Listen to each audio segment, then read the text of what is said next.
Israel पर attack किया तो अब इजराइल भी जवाबी कार्रवाई की पूरी तैयारी कर रहा है। जी हां, इजराइल के एम्बेसडर ने संयुक्त राष्ट्र में कहा कि ईरान ने सारी हदें पार कर दी है और अब इजराइल का कानूनी हक बनता है कि वो जवाबी हमला करे। वहीं ईरान ने इस बात का दावा किया है कि उसने 72 घंटे पहले ही अपने पड़ोसी और साथ में अमेरिका को इस बात के लिए बता दिया था कि वो हमला करने वाला है। यानी ईरान ये कहना चाहता है कि उसने अमेरिका को पहले बताकर हमले को नाकाम करने की तैयारी का मौका दिया था, लेकिन ईरान ने इससे इनकार किया है। अमेरिका ने दरअसल इससे इनकार कर दिया।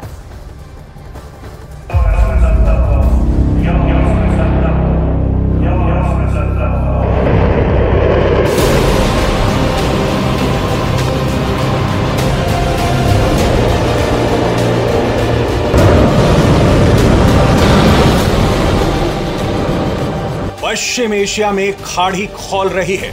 इजरायल ने ऐलान कर दिया है कि अभी यह खत्म नहीं हुआ है।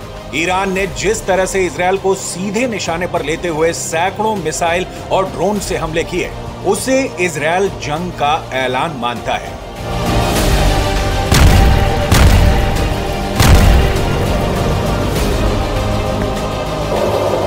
यही वजह है कि इजरायल की सरकार में एक के बाद एक बैठकों का दौर जारी है। लगातार इस पर बात हो रही है कि ईरान को किस तरह से जवाब दिया जाए, क्योंकि इजरायल चुप तो नहीं बैठ सकता। उसे ईरान से हुए इतने बड़े हमले का जवाब देना है। बस अभी ये तय नहीं हुआ है कि जवाब कैसा होगा और कब इस पर एक्शन लिया जाएगा। इजरायल का बदला अभी बाकी है।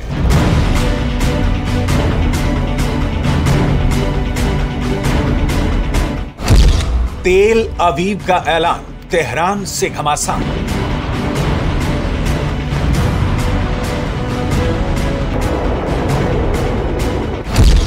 नेतन्याहू का प्लान, रईसी से इंतकाम।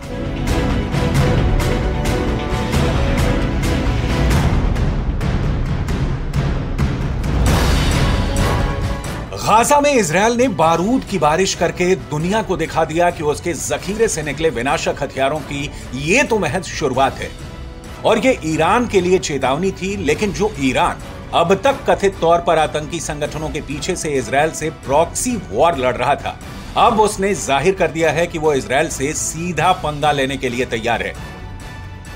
यही वजह है कि रविवार की सुबह तेहरान ने क्रूज, बैलिस्टिक और ड्रोन मिसाइलों की इजरायल पर बारिश कर दी और बाद में धमकी भी दे डाली कि अगर गुस्ताखी की तो पश्चिम एशिया के नक्शे से इजरायल का नामो निशान मिटा देगा।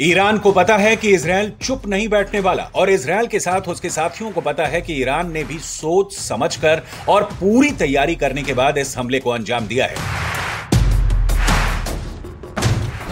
लिहाजा इजरायल अपनी वॉर कैबिनेट में जवाबी हमले की तैयारी करने में जुटा है। तो अमेरिका इजरायल को रोकने के लिए भी बयान दे चुका है और ईरान किसी भी जवाबी हमले की सूरत में फुल स्केल वॉर छेड़ने के लिए तैयार बैठा है।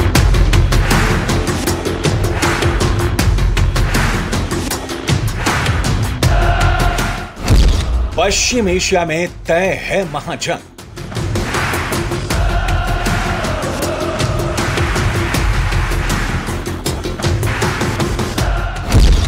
नेतन्याहू छोड़ेंगे नहीं, रईसी रुकेंगे नहीं।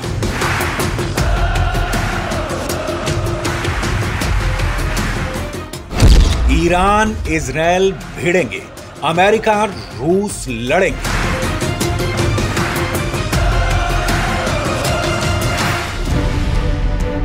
अमेरिका भले ही इस युद्ध को टालने के लिए इजरायल को ईरान पर जवाबी कार्रवाई ना करने का अल्टीमेटम दे रहा है, लेकिन उसे भी पता है कि इजरायल रुकने वाला नहीं है। इजरायल की वॉर कैबिनेट में इसी पर बात चल रही है। इजरायल के कई सांसद ईरान पर जवाबी कार्रवाई करने के खिलाफ हैं।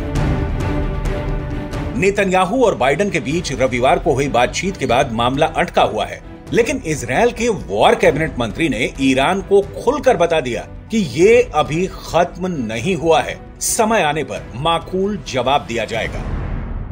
אתמול יצאה איראן למתקפה על ישראל ופגשה את עוצמתה של מערכת הביטחון הישראלית. איראן היא בעיה עולמית, היא אתגר אזורי והיא גם סכנה לישראל.